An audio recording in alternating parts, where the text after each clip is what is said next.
Yo, what's up, guys and girls? It's your boy, Centel NBA Live Bolton, back at you guys with some of this WCW wrestling. Alright, man, if you're here for the first time, you like my content, I'm gonna ask you to hit that like button, click that subscribe button, turn on all your bell notifications for all your retro gaming, plus NBA Live content, plus next gen. Speaking of next gen, we're on the next gen console, Xbox Series X, but guys, we got some retro gaming, new and retro gaming. Well, see, I bought NBA 2K23. I enjoyed it, and so they got a new wrestling franchise called 2K, and it's by Visual Concepts also, and they did the wrestling. Back in the day, I used to watch WCW. Oh man, WCW was like one of my favorite wrestling shows, man. And so WCW, it went under. Vince McMahon bought it, and so it was Monday Night Wars. It was WCW, where you was watching Raw's War, man. It was Nitro or Raw's War. And so about TNT, I think they had Nitro, and about it was it TNT Nitro, and USA Network had the WWF Raw. That's right, WWF, not WWE, WWF. Even though this game is WWE 2K23, I specifically bought this game to play WCW, and I wanted to revisit the old arenas I saw online where they had the old superstars. Man, I missed this WCW Nitro, man. And so this is what I want to talk about, man. It's so crazy because WCW had this product, man. It was a mature product, but it was like grimy, and it was in these like. These like I want to say they wasn't low, like the low income arenas, but they will pop up. So you would go to a Macon, you would go to Georgia and see like a WCW Thunder taping, and so you would see a WCW Saturday Night in Florida Studios, Universal Studios in Florida. And thanks to Eric Bischoff, man, he actually turned the WCW around.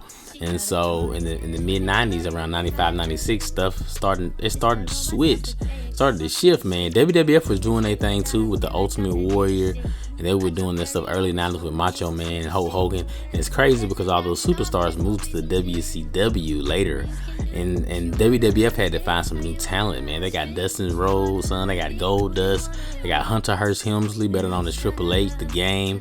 Then they got The Rock, which turned into a big superstar. Stone Cold, which was in WCW as the ringmaster before, had hair, cut his hair, shaved it, changed his attitude. Stone Cold Steve Austin, that was the WWF Attitude Era.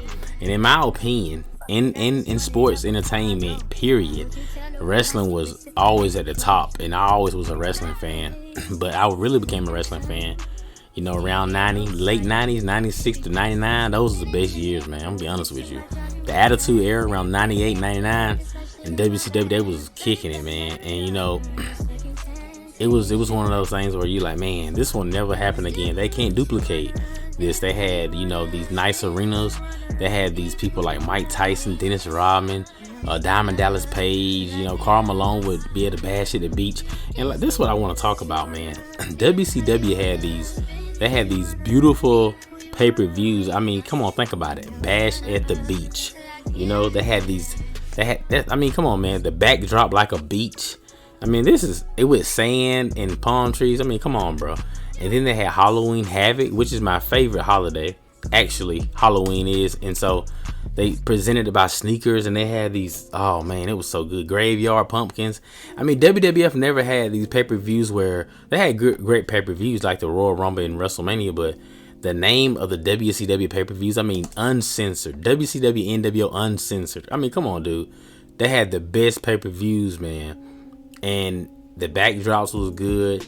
In my opinion, both companies did too many pay-per-views. I think they did once a month. Eric Bischoff kicked that out.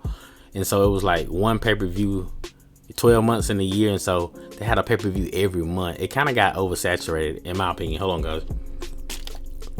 I had to drink me some water. Yeah, it got oversaturated. But in my opinion, WCW had the house shows they had, man. Even the Saturday night, WCW Saturday night, it was so good, man. And like WWF had a Sunday Night Heat, which I liked. I liked the little low house shows, you know. And then prime time was considered WCW Nitro and WWF Raw on Mondays, but Nitro was my favorite.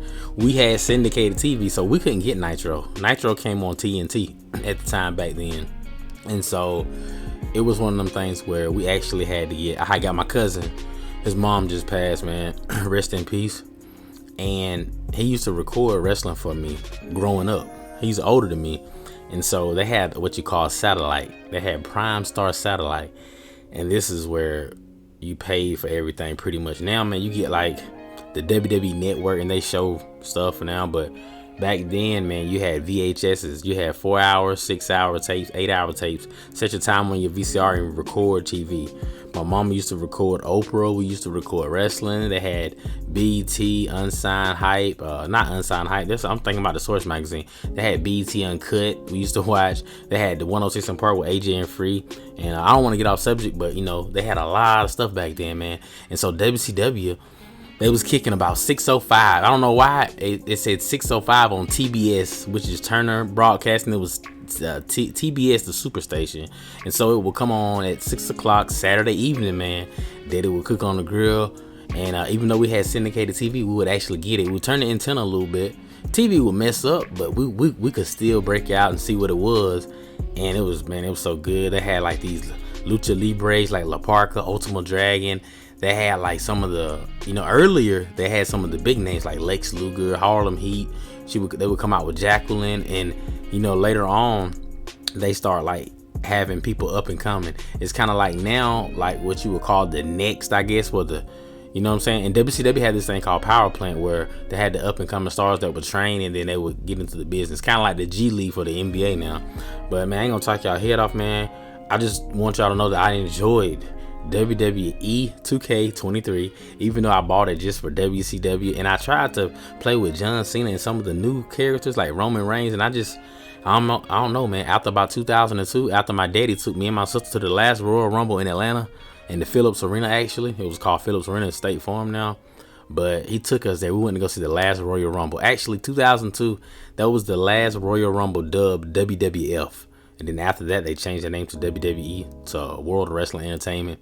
Something about Animal Foundation, Wildlife Foundation, or something like that. But yeah, man, it's reminiscent when I play this, man. It's just like, man. And Thursday would be WCW Thunder, and then I think WWF actually brought SmackDown, which was on UPN, which was another syndicated.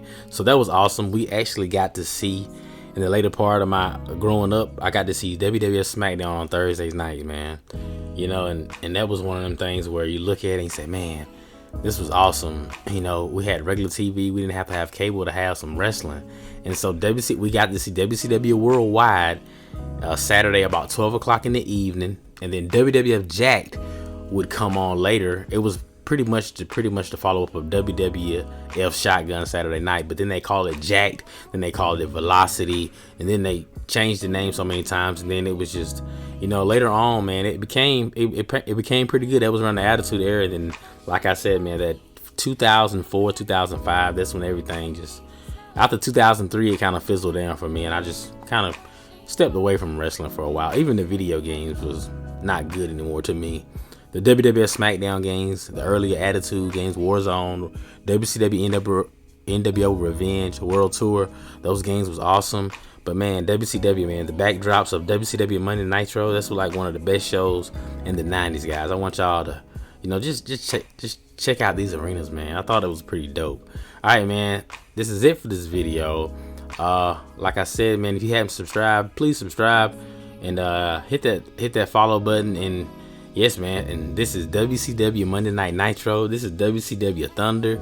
This is WCW Saturday Night. Some of the biggest shows coming up, man. Like, all the house shows are so much better than now pay-per-views, man. It's so crazy to see that the stuff that we watched on TV back then was be better than the stuff that they come up now. And, people always say, well, wrestling was fake. It was premeditated, like, wrestling moves, and it was like action. It had like soap opera. It was everything in there. And what I want to say, man, is WCW to me was a more authentic, it was live. WCW Nitro was actually a live event. Even though Raw was taped, and WCW Thunder was taped, you know, and then they viewed it. You viewed it on Thursday night, but WCW Monday Nitro, the Monday Wars, man. Razor Ramon, better known as Scott Hall now. Diesel, which was Kevin Nash in WCW. The Wolfpack, NWO, Hollywood Hulk Hogan, Buff Bagwell. I mean, y'all already know if you're a wrestling fan. I ain't gonna talk your heads off, man. This video is about 10 minutes now, a little bit over 10 minutes. So I'm gonna, you know, calm that down. It's raining today. I'm gonna go and play some more WWE 2K23, guys. It's your boy Centel NBA Live signing off, man. Hope y'all have the rest of the next day, or today, and the next day, and next week. The week's coming up, and y'all be safe out there, man. All right, later, doggy dog.